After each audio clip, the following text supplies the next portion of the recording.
Alright, we're going to take a look now at making the rudder horn. This rudder horn is made out of some 90 thou thick metal that is the 6061 T6 aluminum. And I've got some basic lines drawn out to help me locate everything that's on the rudder horn. We have to first mark it all out. We'll punch some holes with our center punch. We'll draw this all out. Then we'll bend it. And we'll bend it before we cut it all out, because if we cut it out first, Sock, what are you doing? Did you want to teach this section? Well, then get out of here. All right. So anyways, if we bend this up after we've got this cut out, we're going to end up getting some stress areas. So what we're going to do is we're going to bend it before we cut it out. But we do need to plot it out, and the lines that I've got out here help me locate everything. I've got the 3 areas here where I'm going to have the holes. One is for the actual bearing, and then 2 are where we're going to hook in the cables for the rudder horn. So in those areas, because I'm going to actually have to put a radius on there, I'm going to go ahead and use my automatic center punch, and you should probably have one of these, only for use on thicker materials. And I will punch these areas so that when I put my compass in there, it'll give me an exact location for my curve. So there's 1, 2, and 3. It's asking for a radius of 10 for the curvature. Now, here's something we want to talk about here briefly. This compass has lead in it, and you don't want to use lead, well, a graphite lead. You don't want to use a graphite lead on the aluminum. What happens is the graphite itself then can get impregnated into the aluminum material, and it's not really good for it. So we're going to give that a miss, and we're actually just going to score these in. You may or may not be able to see the scores, but I'll be able to work with that. If you can get yourself a compass that has the ability to hold a Sharpie or one of the markers that's suitable for working on this material, that's a good thing to have.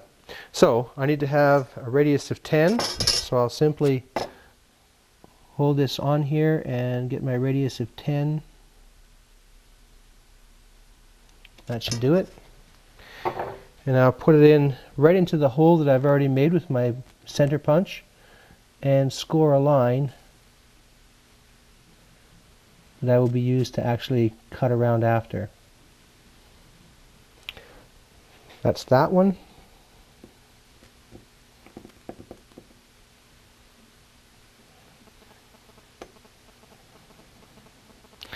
That one.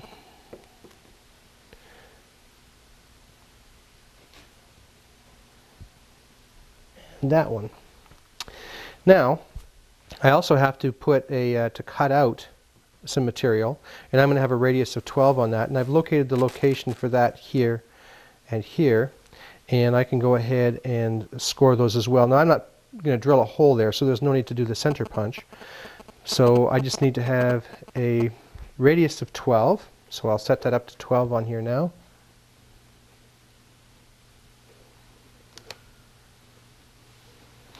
Alright, that's 12 millimeters.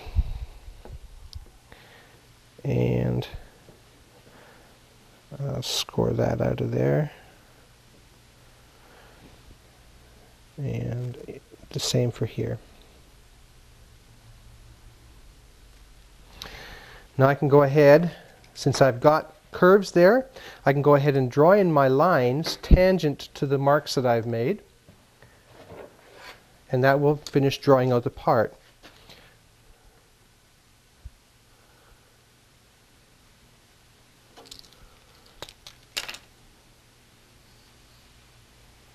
That's tangent to there.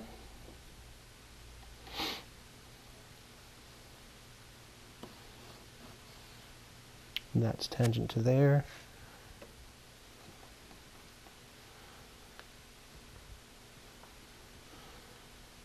Tangent to there.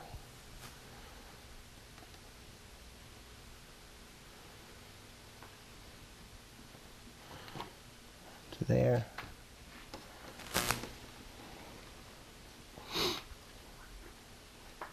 Of course, it is a little bit easier if you do have pen marks for your curves, but this is working and we'll be able to make a good part. doesn't demonstrate it as well as it might be able to.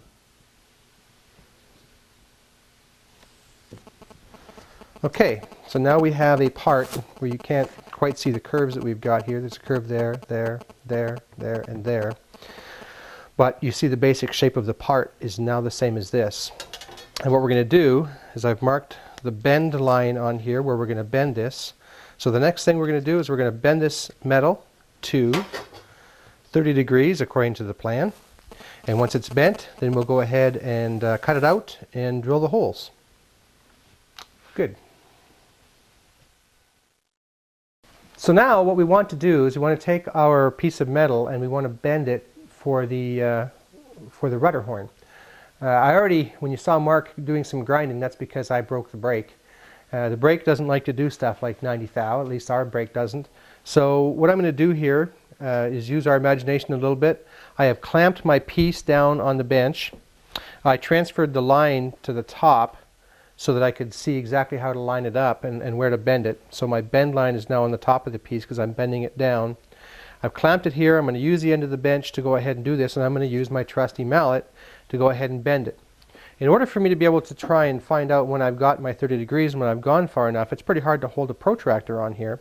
So what I did was I made myself a bent strip, and the bent strip, if you can see that there, yeah, there you go. If you can see that bent strip, it's at the angle that I need. So this is going to give us the 30 degree bend. So I'm going to go ahead now and start whacking on this. And you have to go ahead and hit it. When you do that, it will tend to bend where it needs to bend when you've got it clamped this way. And we'll go back and forth just like we did when we were doing the flanges on the ribs. So here we go.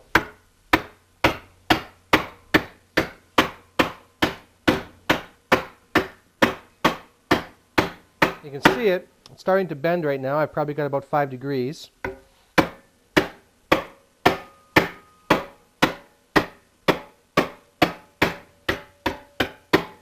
Let's just take a quick measurement and see how we're doing. You can see that I've probably got another 7 or 8 or maybe 10 degrees to go.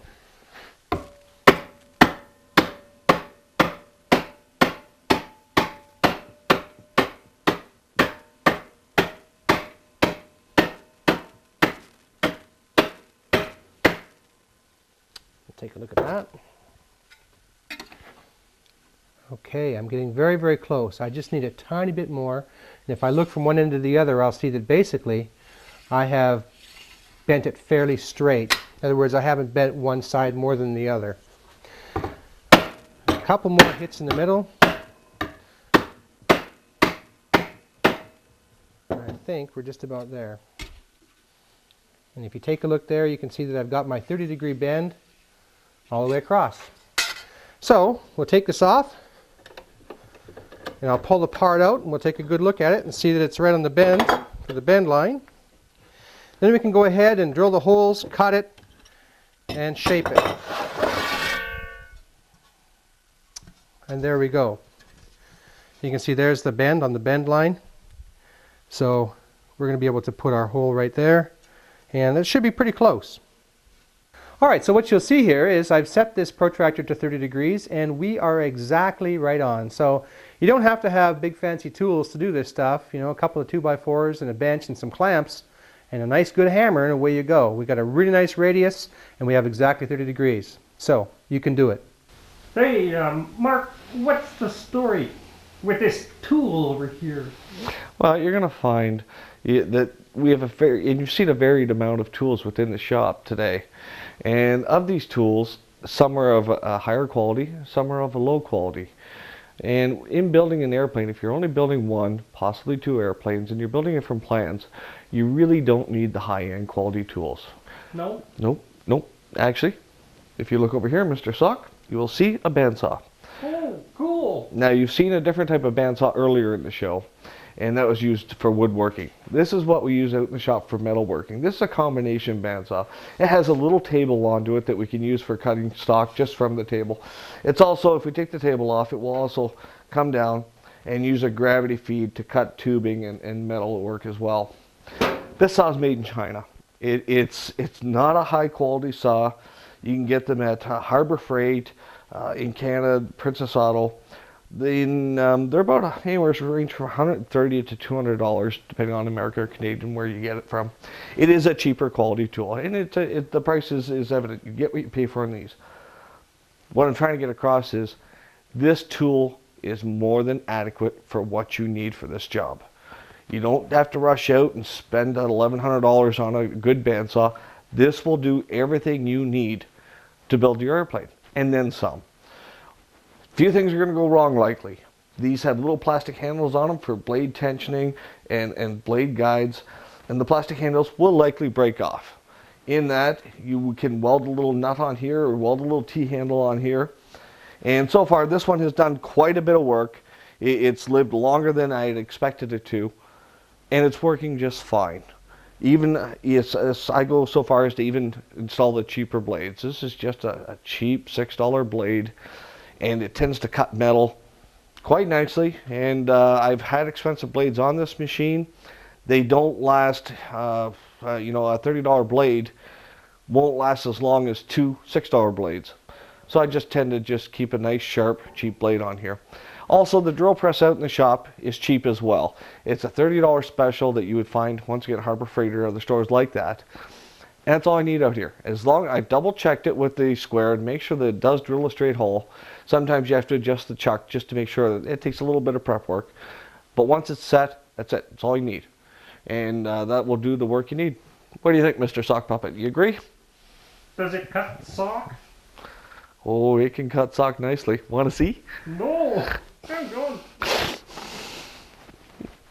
Okay. Now what we're going to do is I've already cut off the main piece of metal so that it's not as awkward to work with in the saw. But I'm going to remove the pieces of material. In places where it's straight cut and I don't have to worry about a curve, I'm going to go really straight to the line. In areas where I'm going to have to put a curve in, I'm going to leave a bit of space so I can grind that off later. But for now, I guess we can go ahead and start sawing. Just going to turn this on. Ah!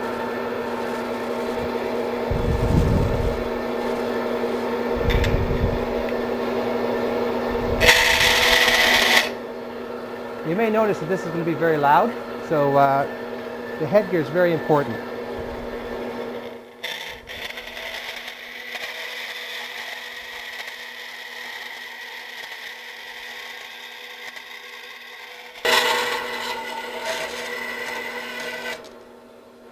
the way, the new blade was not installed for the production of this video.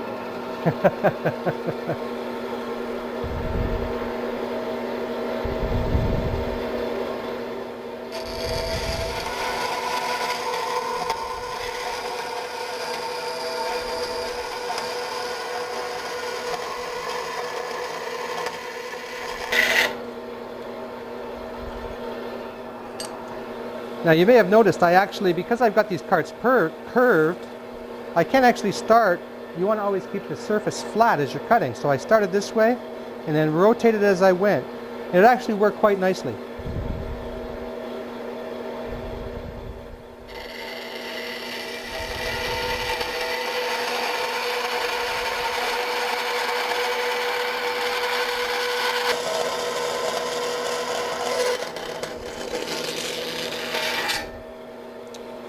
Now I can't do, you got me on there? I can't do this curve very well with the saw, so I'm going to come in from the other side, and then I'm going to use a file to give that radius in there.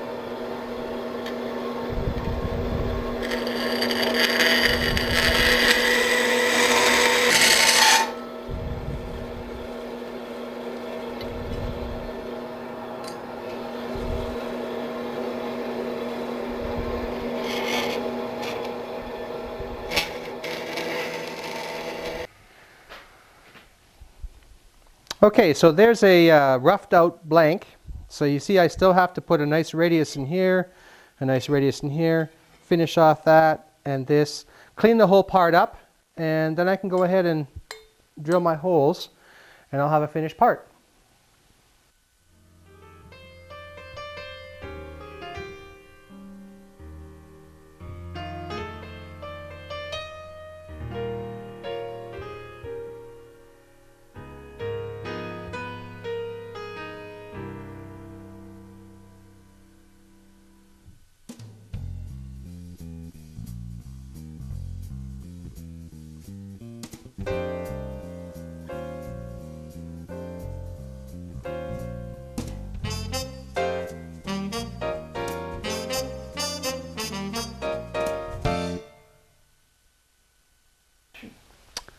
So after grinding that off and then taking it and putting it in this flapper wheel, you can see it's taken all the saw marks out of the edges, and you have a nice clean part. This one here is ready for drilling these 3 holes, and then it's finished. But you know, some of these parts are a fair amount of work for what you end up with. This particular part, if you were to buy it from the dealer, would cost $11.20, I believe. And sometimes you have to wonder, is it worth the effort to make them yourself? And I guess that's one of the things that's really great about Zenith is they allow you to make as little or as much of the plane yourself. You can buy yourself a quick build kit if you don't want to make any parts, or you can make it from plans, or anything in between. So if you really feel like you'd like to make the sheets and make the skins, and then all the parts that required any complex bending, you could go ahead and buy them. And in some cases, you'll save yourself time and effort. You don't have to have the fancy tools then. And Zenith is a great company that way. So I would encourage you to make sure you look at a company that's going to give you some flexibility. All right, one more thing about working with this aluminum. When you're ever using a grinder like Mark has used on the edge, or if you use a grinder on a thicker piece where it tends to build up heat, when it's working up heat, it's a good idea to be able to test it with your fingers. If it's too hot to hold, you're getting to a point where you've started to take some of the temper out of the metal. So if you're going to be working on it like that, have a bucket of water, cool it off each time it starts to get a little bit warm, but hold it in your hands when you're working on it, and that way you'll know if it starts to get warm. If it is too hot to hold, it's not good for the part. Carry on.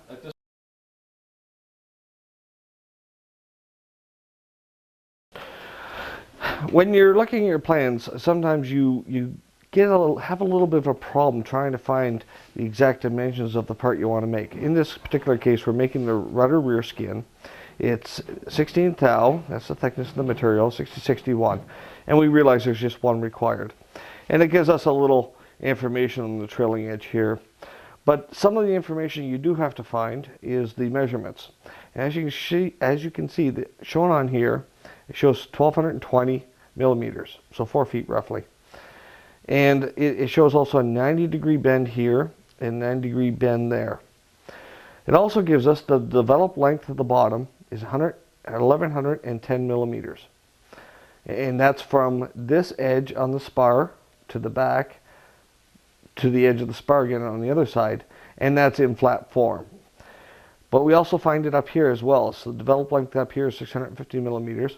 Once again, from the spar to the end, back to the spar. When you go to lay this out on your sheet, you have to center line the whole rudder. So if we look on the sheet here, we'll see the rudder skin we've already laid out, and we've drawn out up in here the 555 is our center line from the edge, and that corresponds with the bottom being the 1110. So that's the center line of the bottom, and we drew that up here as well in order to create our center line. And then from there we take our measurement along the bottom. The bottom is 1110, so we go out on either side, 550, and on the top we divide this in half, our 650 in half, and to get 325 on either side of the center line. And then we just draw those, connect the lines, and now we have our skin all laid out. Plus we also have our bend line, which is the center line, already marked on here. So just be cautious. Your plans, over here, your plans, although sometimes seems a little ambiguous in trying to find all the measurements, they're all there. Designers of these have spent the time, and typically you will find everything. Sometimes you have to go a couple pages ahead or behind to locate certain information, but the plans will typically have everything you need within them. Just takes a bit of reading.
The one thing we do want to stress is 16 thou, and we've already mentioned the smileys before.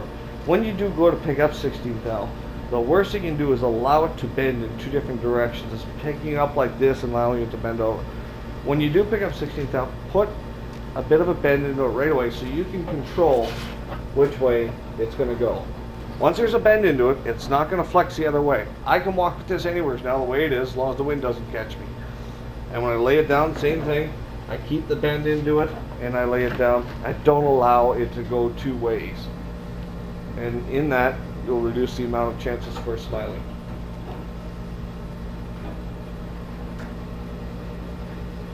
I don't have a mic.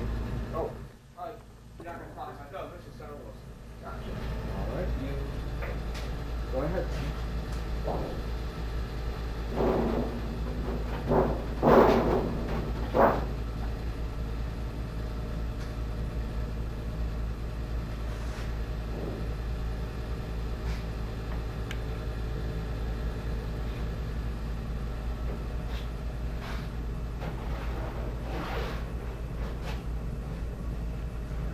Those edges are sharp, Mark.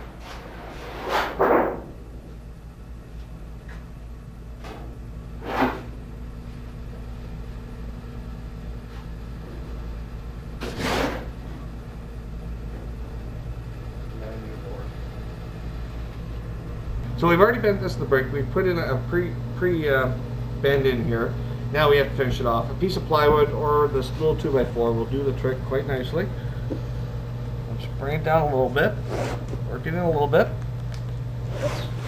And make sure you're even on this, guys. This has to be done evenly.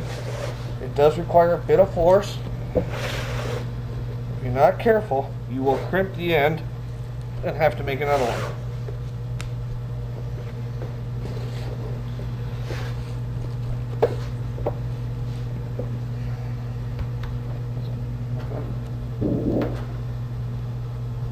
There you go, folks. We now have our rudder skin, all nice and bent. Great.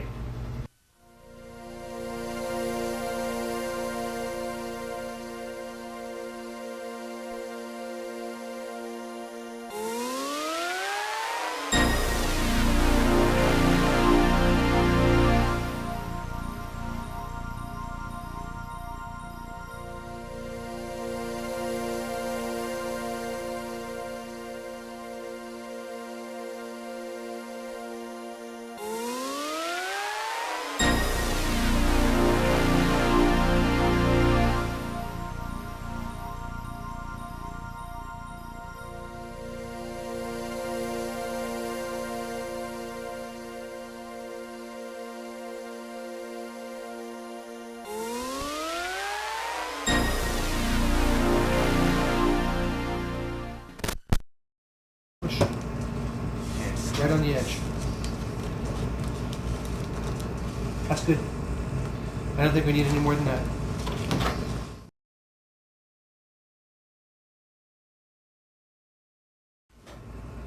Now we have our nose skin. Yep. This actually is kind of get tight. Oh, nice logo. Nice logo, yes. So it takes a couple people, but we get her done.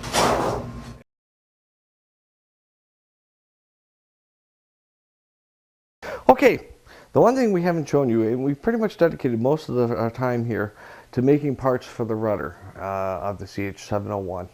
What I'm going to show you right now is the one thing that covers off some of the information that you haven't received yet. And that's in making the lightning holes and in doing a large rib for the wings. This is the same process you're going to use throughout all the wings for almost every model. What I've done is, on the 6.1 wings, we actually have a cutting template. And I'm about to trim this with using the router system. And I'm going to trim out just a couple of the lightning holes, and I'll show you how that we flange those using a die. And we're going to do a couple of other holes with a fly. Well, I'm only going to do one hole with a fly cutter. And I'll show you a couple of different methods of how to flange the holes, one of which you can actually do on your couch while you're watching TV. It's called quality time at home. So for now, One thing I do have to do is I have to make an opening within all these. The one we're going to leave, we'll leave this one here for the fly cutter.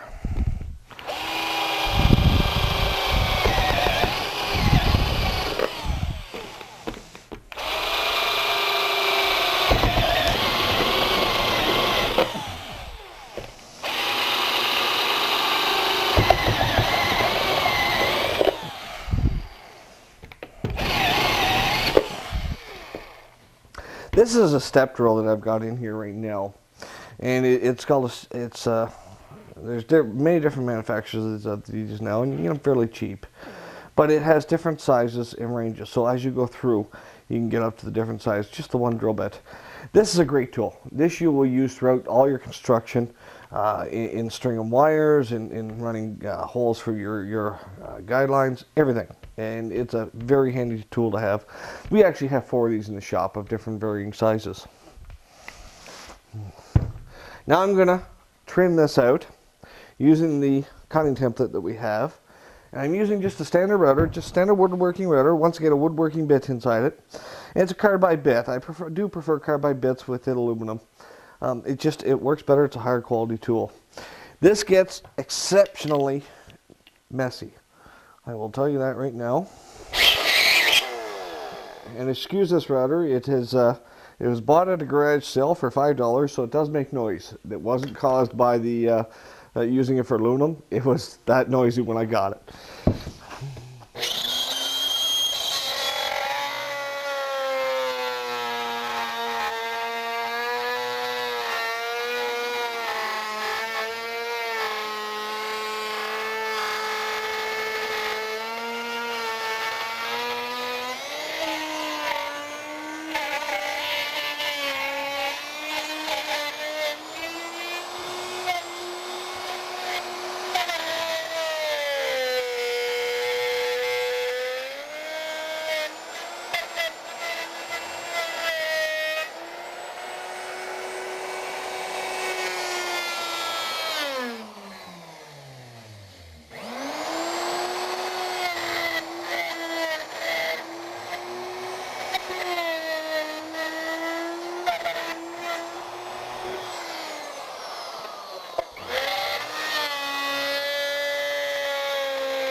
Now doesn't that make an amazing amount of noise?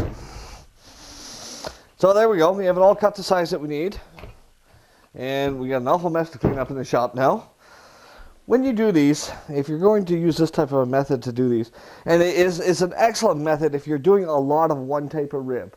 If you're doing a nose ribs, or a, say, straight wing, and you're doing all the one size ribs, it's a great method to do multiple layers of ribs. You laminate in here 4 or 5 layers, and you can just zip right through it with the router. The router, 4 or 5 layers, it just loves them.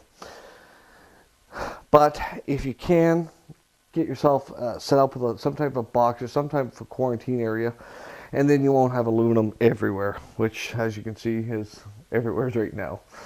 We'll transfer this out now. We'll move it in. We'll fly cut this one piece here, this one hole that's left, and then we'll transfer it into our forming block, and we'll go from there. Here we have a typical fly cutter. This is actually a 2-inch fly cutter. There's many different models of these, counterbalanced weights, this type, which is a double tooth, or you can use it as a single, center punch, and a drill bit sometimes.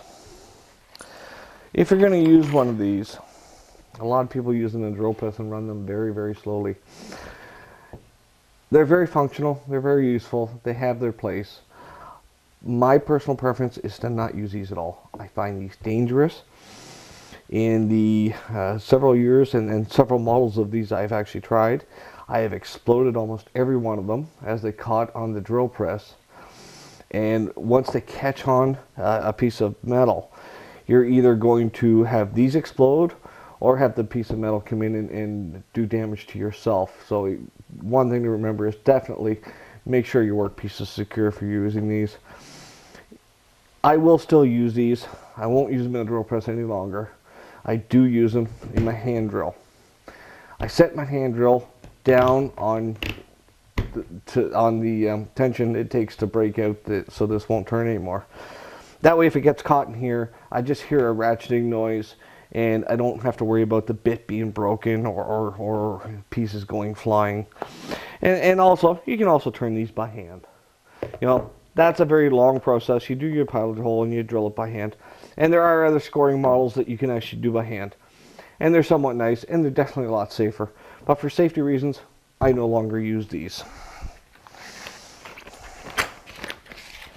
So, we'll get rid of that. What do I use? Well, there's only really 3 standard size holes. The 95, the 110, and the 65 in some cases. So, I use a hole saw. They can be pricey. If you're doing a lot, these are really worth it. They're very fast, simple. They do a nice job. Now I haven't, because we're into the jig here for where we use a router. I haven't pilot holed anything.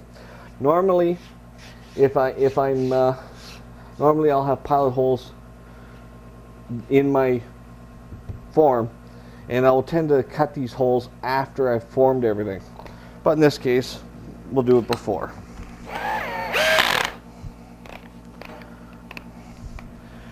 And because we're working in this jig, we just have to make sure we line it up really well.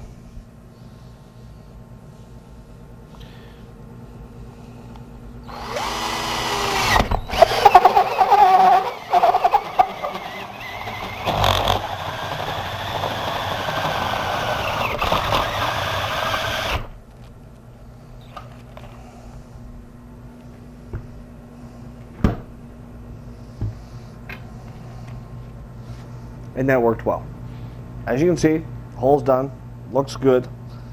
It got caught a couple of times, but it never got caught to a point that it ripped out of my hand. It was well within spec. So we can move on from here now, and we can transfer our piece of metal over to our forming jig, and we'll get over to the vise and start whacking away.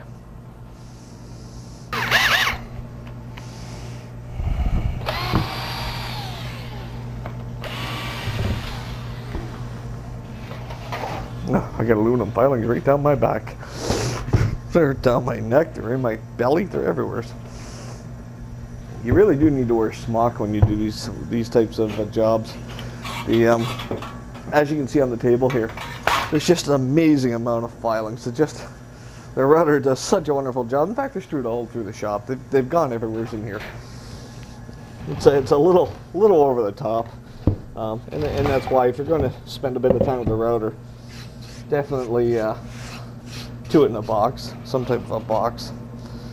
Alright, so I will fit this in. I'll get it all jigged up and lined up, and we'll look at it in a minute when I get it into the vise. Okay, now we're at the point where we've got the piece of metal sandwiched within the form, and we're going to put the form into the vise and start on that. But this is a large form, and a small vise will not accommodate a large form well. Also remember, you have a piece of metal hanging out the bottom. You don't want that to crash into the barrel. So you have to lift it up just a touch. So I'm going to move it this way a bit, just so you can get a good view of it. I'll lock my vise in place just so it doesn't move on me while I'm working. And in this, we need to add a few extra clamps to it.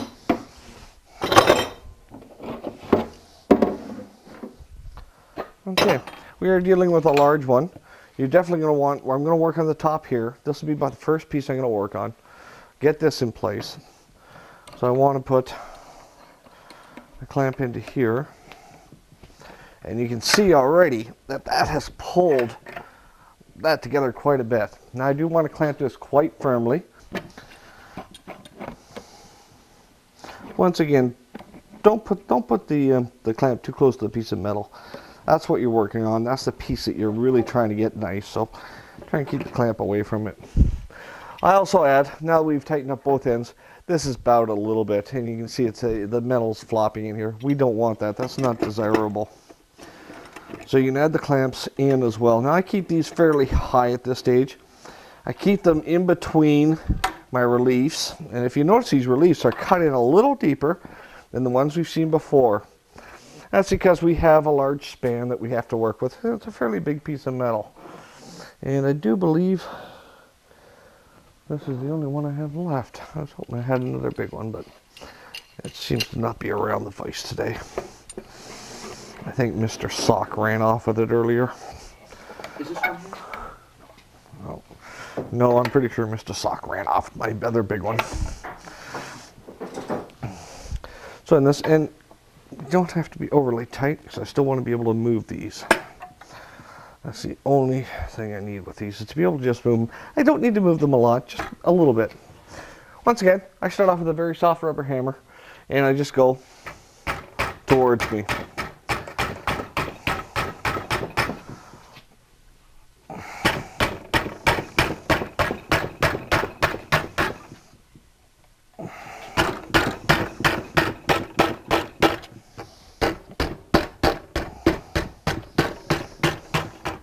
And as you notice, I'm going a little bit faster than we did the last time. I can afford this. We have a nice subtle curve, and it's a nice long one.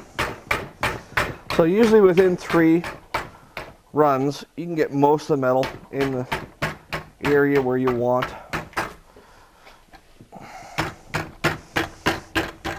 Okay, now that we're back, I had to go and run and get the pliers. I didn't quite have them ready for me. I'm just going to start, and once again, remember, don't go up near the edge. Stay back a bit. And just start these. All you're doing is, with this right now, because it's not bashed down a whole lot, we're just training the aluminum. And that's all you're doing, is you're training it to go where you want it to go. And it's still flattening it out quite a bit. And the nice thing about grooves that are this deep, depressions in here, is you're able to line up pretty well with the bottom 2 pieces of rod and get it in there. Okay, so now we've got a good start again, and we can go back and start forming it down just a little bit more. As you notice, it's sitting down quite nicely now.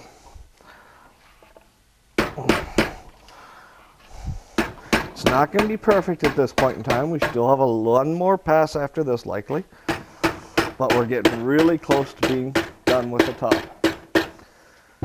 So now we've got that, and it's time to just add a little more depth to these. So we can come into here, and once again, I'm using this, and now this is, it's just a little piece of wood. I don't really need the head on it. It's just handy. And you see I've used it from this point here up to this point here. The thinness gives me a little deeper, sharper hit, and the wide just pulls in a little more. So I look fairly closely at which one I'm doing, and I try to match fairly close to the depth.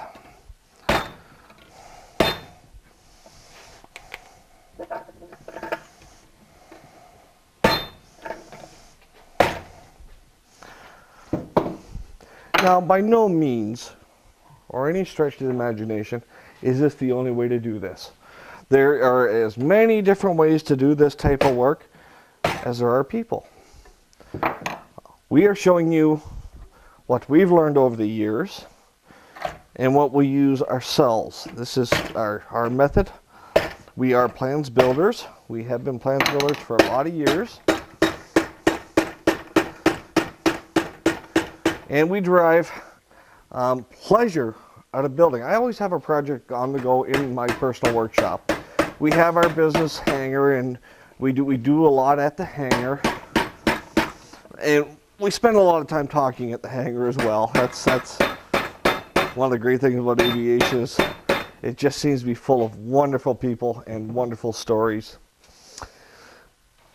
But this is the method that I've used here with the tools I have in the shop. Where we don't have a lot of tools in this shop. You've seen some special things over the day and over the period of the DVD of different little tools that you don't have probably, but are readily available to you, fairly cost effective, and sometimes we'll provide the plans, which you'll hear more about at the end of this DVD, in which you can make some of these tools. This side's just about done. I'm just going to tighten up this one a touch more. I see a bit of a wave back here.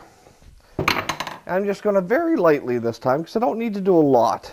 Very lightly, I'm going to come back and just catch the edge a bit. And this is also going to sit down the aluminum just a touch better. Remember, this is 25 thou 6061.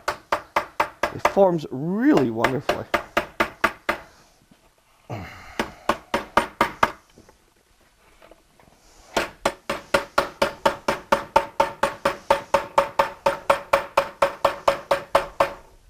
Now in here, we've talked about this before when we were looking at these forms one other time, is that there's a little bit of an indent, and what that does, it's going to bash down, it's going to be pushing down the edge just a little bit, and that's just to clear that spar.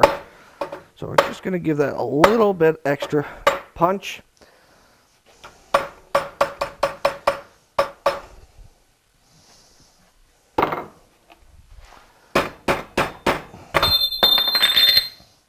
There's something about falling metal in this place.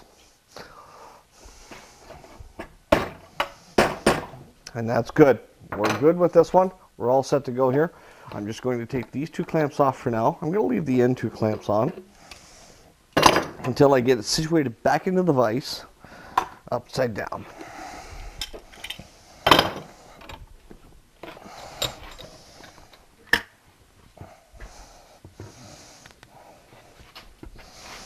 Now just once again, I'll lift it up a little bit. I don't want it sitting on the aluminum because I am going to be hitting it with a hammer and it's going to bounce a little bit.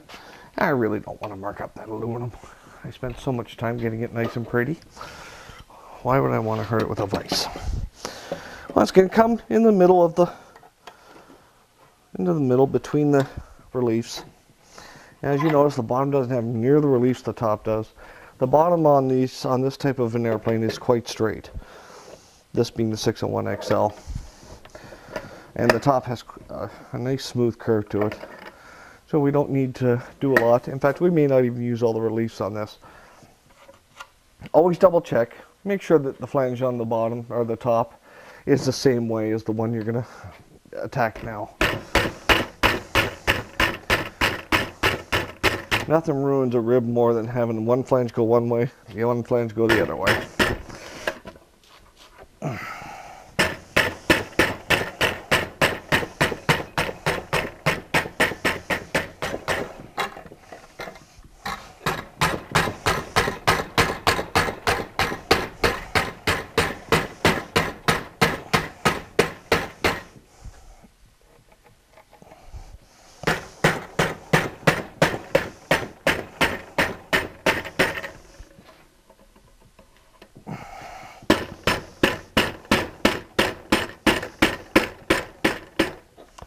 Okay, so we brought it and we are going to add a few of these. We didn't have to train it quite as early as we did in the top. We can actually get it pretty close to where we need to be. And of course, like always, when we're done this and we pull it out of the form, we're going to have to adjust these just a little bit more to account for any spring.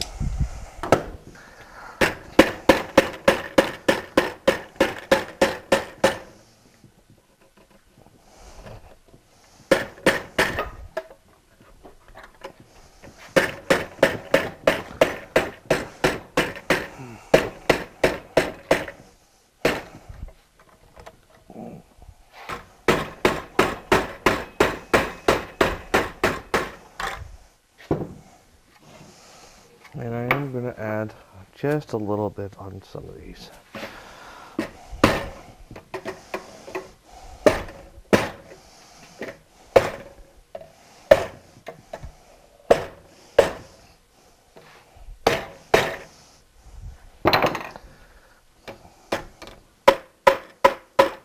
Of course, once again, we're going to knock that down a little bit.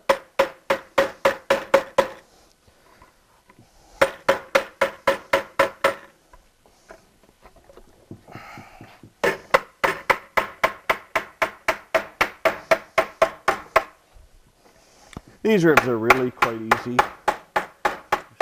No real magic to them. Take a bit of time. And you'll have a nice rib.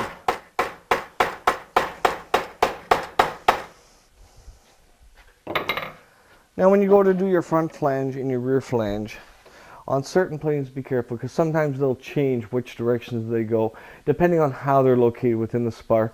So always refer to the plans to know which way to bend those two flanges.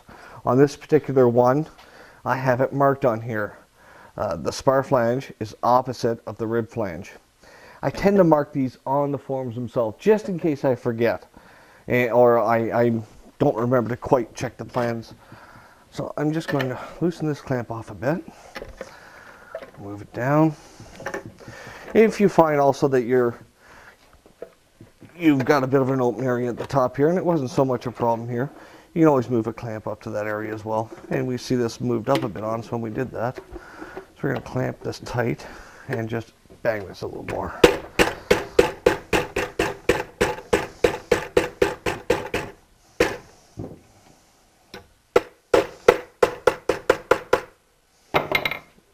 I need to take in just a little bit more with this relief.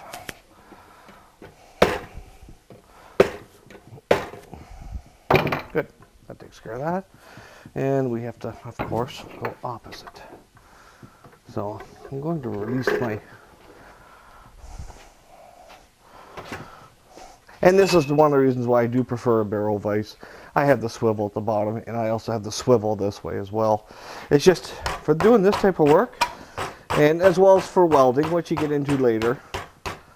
It's just a handy little tool to have. The simple straight vices are very nice and they do a wonderful job. And I used to have one here for years, but I find they're somewhat limited for this type of work. So I just tend to use these vices.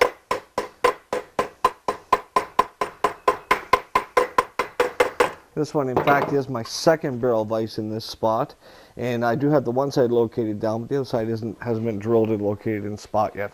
That's why you've seen it move a little bit, like right there.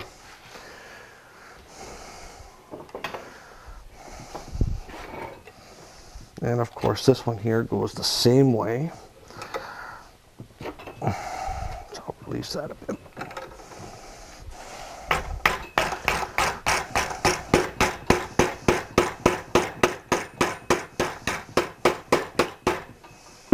And we'll just pull the edges just a touch closer. And if you notice, when I'm using my hammers, I hold them very close to the heads. I'm not really getting back here and I'm not really letting loose on them. I'm close to them. I want to feel what I'm doing. Many little taps is far better than short big ones in this type of project. So that's it. We've got this one all done. We're going to pull the clamps off now. We're going to unscrew it, take it out of the vise, and we'll see what we have.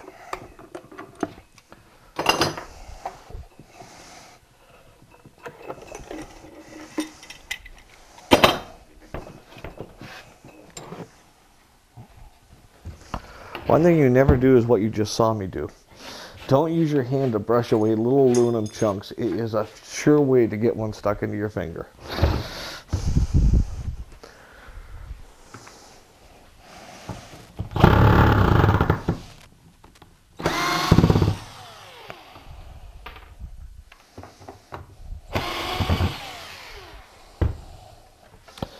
Okay, nice thing about having an opposite flange on this is it's usually easier to get out of the form. Remember, I did say usually. And there it is. I'll just put the form on the way for now. We have a very nice looking rib. It looks really quite nice. It's formed well. Some of the pilot holes we put in here are useful later, and when you go to locate some of these, they're useful later when you go to put your electrical in or fuel system, depending on which plane you have, and try to locate them in somewhere where you'll be able to use them later on. So in this, we just want to double check this a little bit, and I'll push this out of the way. You see, when you pull it out of the form, it will be bowed. It will always be bowed like this. Now's the time you spend and just tune it up a little bit. So we look at where the bow is, and we see the bow is quite pronounced within this whole area. So I'm just going to start up here a little bit and just work my way down little by little. Each one just a little bit. And as you can see, as I'm applying a little pressure, you can see it's sitting right down. We want to get this nice and straight on a flat surface without going crazy. And that looks quite good on that side. We'll come to this side, just add a little bit.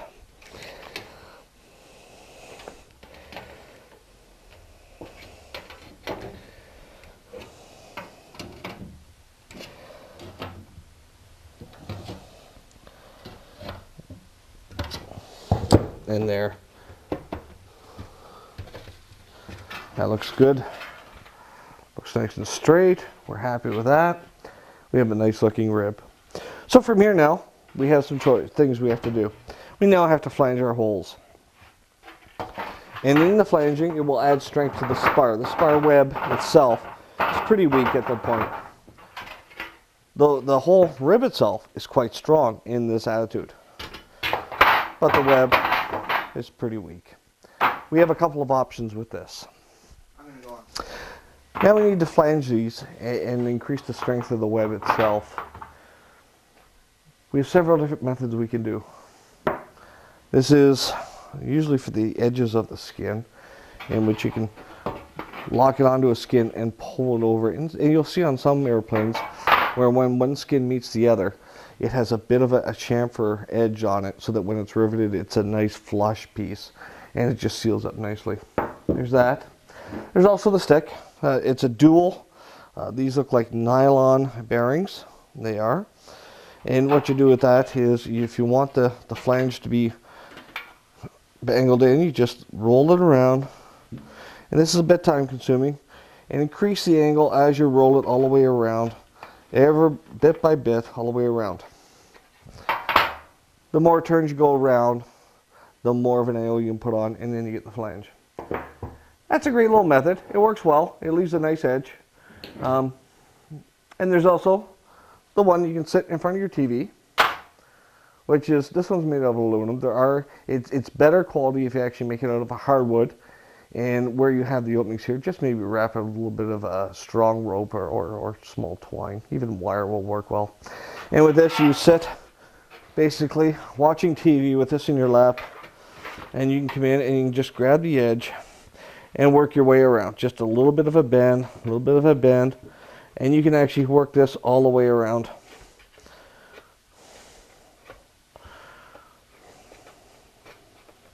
And you can just see it starting to form there. This is a perfectly acceptable method of doing these. It's a very old style method. It's been used for years and years. But it's not the smoothest. It doesn't leave the cleanest of edges, the cleanest of round lines. But it works well. And it's just a simple little tool. If you can spend a little bit of time, if you're going to be doing a lot of construction, spend a little bit of time and have a machine shop, if possible, make up a set of flanging dies. If you notice these dies, they have the chamfered edge as well as in here. And what we do with these is we just line up the hole. We put the die in. And a couple of things. Normally I would tend to use a hydraulic press to bang this down. Okay, and if you don't have access to a hydraulic press, you can actually, if you've put a plate underneath, you can put a bolt in, a nut and bolt, and you can tighten it down that way. Or, typically, you can use Bertha. Bertha is the biggest rubber hammer you have, and this will make a bit of noise. And you just come in.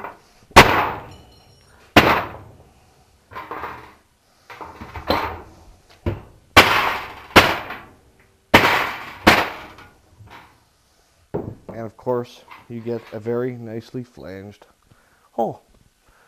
And you can see that. And we'll turn to the other side just so you can see how much well it's flanged out. And it looks nice. It's a nice smooth hole. Very loud. Different sizes. There's the bigger one here. I have a little more of a surface on this one. And this, once again, does a wonderful job of flanging. I can pull up into this one here. Make sure they're as centered as possible.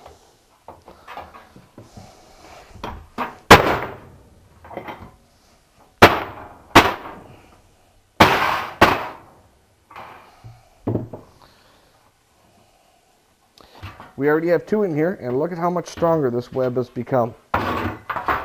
We already have it. It's increased its strength by quite a bit. That has made a difference.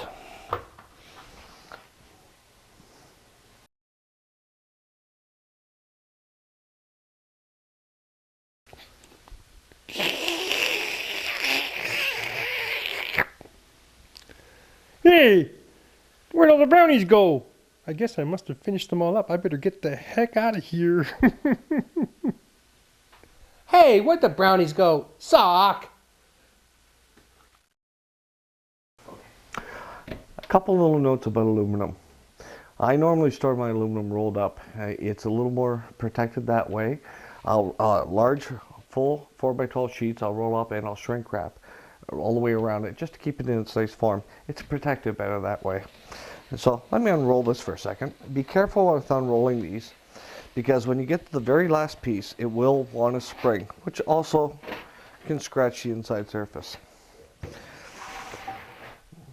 The 4x12 sheet, there is, you spend a little bit of time, make sure that you can lay out the pieces to get the most out of the sheet. Try to cut the larger pieces out of your sheets and use the smaller pieces just to fill in the gaps of the larger pieces. Quite often you can only get one large side skin, as you can see on the 601, the side skins. You normally only get one out of a sheet or the top skin, and you have a fair amount left over. These can all be used up into smaller pieces for within the airframe. Same goes with the 701 and almost every series of Zenith product. This is 025, 25 thou inch aluminum. There's some markings on this. If you are going to buy aluminum, ensure that the marks are on the aluminum, whether they're in black or red, doesn't really matter. Different distributors will mark it a different way. This gives you a lot of information. Well, one thing important is that it actually shows you what material it's made of. This is 6061 T6. This is important. When you go to build your airplane, if it doesn't have this written onto it, don't buy it. Your inspectors are going to want to see this. This is part of the certification of your home built or experimental in the US, and this is what they want to see. And they have some other quality markings on here, as well as the company that made the rolling. And you'll find that when you actually do go to measure some of these, quite often you'll take a caliper and you'll come in and you'll measure the thickness of it. You'll be close to 25. It won't always be 25 thou all over the sheet. It does vary to some degree. So when you do measure it out, if you don't if you cut off a section that didn't have the size on it, then you can measure it and you'll be fairly close to most of it. Something else I do, if my sheet, if I get it down small enough where I no longer have the thickness on there, then one of the last things I do is when I roll it up, and I'm about to do that now because I am done with this sheet. I'm going to roll this up.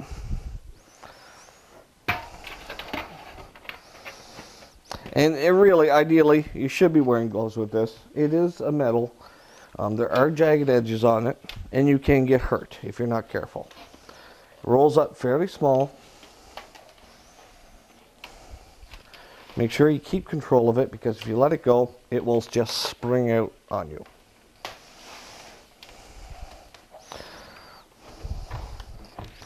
So this sheet still has some markings onto it. And as a rule, at this point in time, I probably wouldn't need to mark it. But what I do is when the sheet does get to a point where it no longer has any of the size marking on it, I will definitely mark on 025. or whatever thickness it is. This way, when you go through your pile and you're looking for that little piece to make an L out of, or that little, the leftover sheet that you need to make a part out of, you don't have to go in with the calipers every time trying to measure every piece. Any little scrap piece you have, mark the thickness onto it. It'll make your life a lot easier in the end. Another thing is hardware for your airplane. Within your plans, you can search through and you can pick up every little piece of hardware used within the plane. But in this, you're going to spend a lot of time trying to source this, trying to find it, get the proper amount of washers. It is a daunting task to actually go through the whole plans and get all this.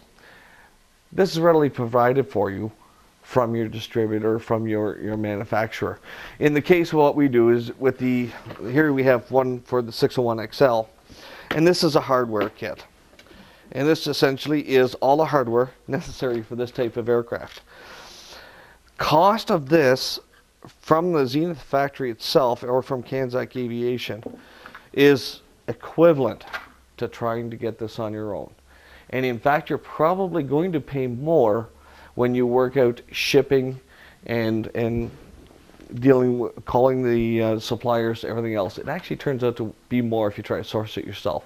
So something like this, it's actually cheaper to get through the company, easier, comes in a nice case, everything's laid out, and you know you have the proper amount for the airframe you're building.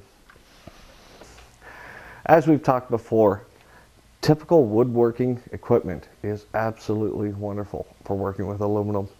This is a typical crosscut saw, that's compound miter actually, and I have on there a carbide tipped woodworking blade, just your normal everyday run-of-the-mill blade, and that'll go through the aluminum quite nicely. The only thing is, it's going to be very loud. Typically, if you're going to do a lot of this, or if you have delicate hearing, do wear ear protection. It is quite loud. Definitely don't ever cut extruded aluminum without eye protection. Now, when you do cut these, you do not cut them sitting up with the L like this. What you want to do is you want, this is a no-no, to move it like this and set it right like this. That is just a series for a disaster happening. Always turn it with the angle, the end up, so it sits on the two pieces. Now, I've already marked this out for the length I need for the rudder horn. And I'm just going to line up the teeth on here, just on the edge of the mark. I'm going to leave just a touch extra because this is a bit of a rough cut, and you're going to want to come back and just clean it up a little. So here we go.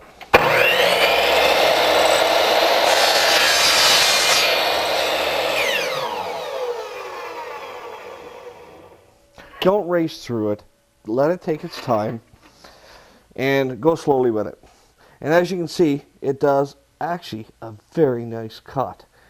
If you can get close to this, there's not any burrs on the sides. It does a very nice clean cut. This will require a little bit of cleaning, but we should be fine. Okay. Chat away. You guys are up and running. One of the jobs that you have to do as a plans builder is making your spars, and spars are done with a solid riveting. And there are a couple of other spots within other models, the 701, which require solid riveting. It's a bit of a daunting task, it's a bit of a learning curve. We're not going to cover this a whole lot within this video. We're just going to show you quickly a couple of pieces of scrap material and a tool we've made. Now, David designed this from others he had seen, and this is a very simple tool, just a large piece of channel on the bottom, and we have a rectangular piece of metal on there and another piece here, and it just held together with bolts.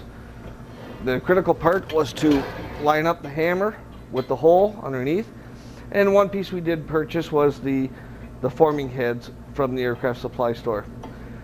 You can build one of these. These are a lot more solid than what you can buy from the aircraft supply stores. You can build one of these for about $25. Okay, so we've manufactured one of these for about $25, and you can build this anytime. Once again, at the end of this video, there will be directions for drawings that will be made readily available for you. So we'll go ahead, and Dave will, it is a two-person job to do one of these. As you can see, Dave's already drawn the hole here, and we've installed a rivet. It's a solid rivet. This is a domed head. There are countersunk as well, and we've made it to the appropriate size. This one here it's a hammer method. We've had the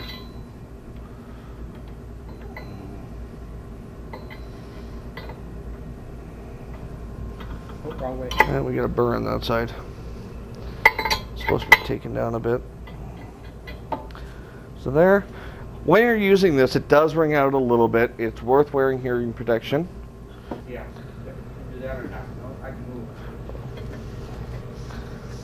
I'm holding this in a very strange way.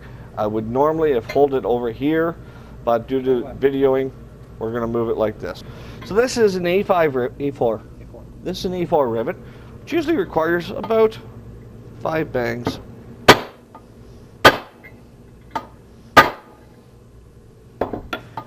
So stop right there. There are gauges also readily available from your aircraft supply store. These are excellent tools to have, and you should have them if you're doing some type of solid riveting. And we have the A6 there, the A4, A5, and that's what we have. We're just going to double check this quickly. And it's checking for the width of there, and there's also a height check as well. I'm not near my width, and I know my height's a little high. This feels like it's off just a touch. Just move there. And that looks like we're pretty much there. There we go. Nice tight fit. I can just get that on. My height is good. I'm excellent with my height. So there's a perfectly set rivet, and we can pull that out now. There's no, by having the second person, we end up with a nice round head. There's no cross smiley where it's jumped out of the bottom guide, and a nice smooth head here. Beautiful. Here you go. Proud owner of a net. Okay, in any of these projects that you do, being a plans builder, you tend to run into certain things that you can't do yourself. And for that, you either hire out other people, or you have good friends. We have Chris here, who's one of our big friends, and he's helped us out with a lot of welding on aluminum. I can't weld aluminum. I don't want to learn how to weld aluminum. It's a master's job. Chris is a master, and he's the one we plan on having do our stuff. One more point I'd like to bring up. When you're done and you've done all your holes and you've done everything and you no longer need your markings, try not to let these stay on your piece of metal for too long. The shorter period of time they're on here, the easier they are to remove. If they've been on here for a few months, they're sometimes difficult to remove. One of the best products, and I've tried several different products, one of the best products, and I started off with it and I've just come back to it again about a year ago, is just simple lacquer thinner. Doesn't matter whose brand it is, just a lacquer thinner will, as a rule, take it off better than anything. These were recently done, but it's just a very simple way of taking stuff off. And you see how fast that's come off. Now this one here, the black one here, was on for a little bit longer at the end here. And even though I've taken off the marker, I can still see where it's to some degree it's gotten into the aluminum. It's not here anymore. I don't see that in any of the other spots. So sometimes I have to go to the Scotch-Brite pads. 3M offers these product once again. And I say 3M because that's the company I do know well, and that's the products I do tend to purchase. And I'm able to get their MSD sheets and everything else on these products. The one thing you have to be careful of, there's several different colors. There are, these two here, the colors are denoting the abrasiveness of the Scotch-Brite. So the abrasiveness is the color coding. In these two pads, the abrasive material, there's several different materials in here, sawdust, nylon, but the abrasiveness material is a silicate oxide. Silicate oxide is inert against aluminum. So either pad's fine. The green's a nice light buffing pad, and you can just buff it up, and the red tends to scour a little bit more, and as you can see it's buffed this up pretty quick. I tend to use them wet. I do add a little bit of lacquer thinner as a rule, not much, just a little bit. You see it just pours right through, and I prefer to use them wet when I'm cleaning off a piece of aluminum. So whether you're using the red or the green, depends on what you have to take off. It cleans them pretty nice and does a good job. One thing to be cautious of and this is why I do tend to stick with the 3M material, is they do have a number and they do have the sheets in which you know what the composition of these are. They do sell these pads. They look the exact same with iron oxide in them. This you don't want. Any iron oxide material used to clean your aluminum is going to, over time, pit it, corrode it, and destroy it. Be cautious of this. Check the sheets, check what you're getting. Don't get the dish pads from the supermarket that your wife uses in the sink for scouring. Get the proper ones so you know what you have. Silicate oxide is the material you want in these.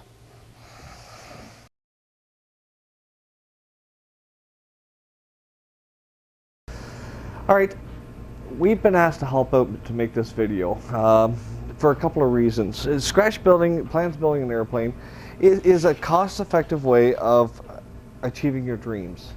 It's a very fun method of building. I personally have scratch built and I love doing it.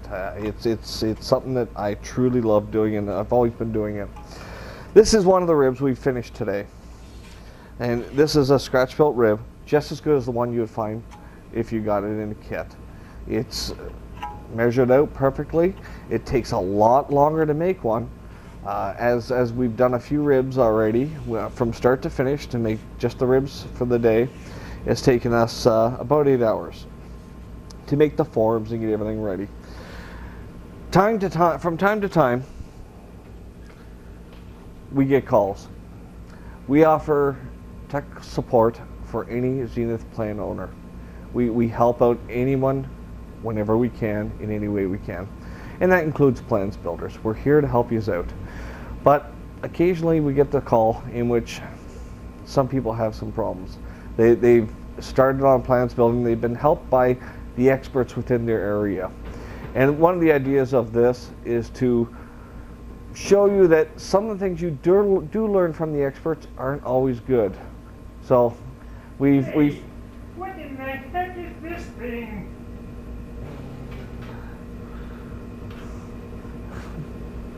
as we can see, Mr. Sock Puppet has brought a present. Thank you, Mr. Sock Puppet. What the heck is that? This was actually what one of our customers had brought to us. You've got to be kidding me. Nope. I had a call on a phone, and the fellow had emailed me and sent me a couple of pictures. And he was having problems getting his rib for his rudder formed. And he'd used a peg method, which he'd heard about from one of his friends and one of his experts. And he had made the form, and as you can see, the form, he used one of those cheap pliers we've already talked about earlier, and you can really see the serrations. You can also see that they got a little out of hand on certain things. His cuts were a little bit rough. He made the form. The form was loose. The form was made out of inferior materials. The wood itself was really bad. But this is what we see, guys. This is what we get coming. When I saw the picture, I said to him, I said, you know, stop what you're doing. I will gladly spend a day with you. Come on up to the shop. I didn't take him to the hangar. We do have the hangar at the Kitchener-Waterloo Airport. I brought him to my workshop, my personal workshop, which is where we are today. And I spent the day with him. By the end of the day, we built some forms for him, much like you've learned on this video. You've seen how the process is done on the video. By the end of that day, he had a rib very similar to this. This is the same rib. This is the same piece. If you look at the difference, it all takes a little bit of time, a little bit of effort, and a little bit of knowledge. Time and effort are your involvement. The knowledge, we've helped you out with this video. Of course, Sock Puppet helps too. Gee, thanks, Mark. So this is what we, at the end of the tape, we're getting close to the end here. We have manufactured all the parts over a 2-day period. We've manufactured the forms, and we've done all the parts necessary to build a CH701 rudder. Following this DVD, there's also another DVD called Metalworking 101. Within that DVD, you'll see all the steps necessary, plus a few other tips and tricks of metalworking in which to assemble this rudder. And you can look for that on HomebuiltHELP.com. We've had a lot of fun doing this. We hope you have. We've showed you different methods of just what you have on hand. Simple, easy methods. This makes it easy enough to do. We hope you enjoy it. We hope you've had some fun with us. And we hope you had some fun with Mr. Sock Puppet. What do you think, Mr. Sock Puppet? Was it a good DVD? Well, I had a pretty good time and made some good parts and ate a few brownies that were darn tasty. Yeah. We should do this again next weekend, Mark. Not next weekend. I want a brownie for a change. Folks, have a good time. Enjoy yourself. That's what it's all about. When you're done, you have an amazing prize. What more can we say? It's a lot of fun.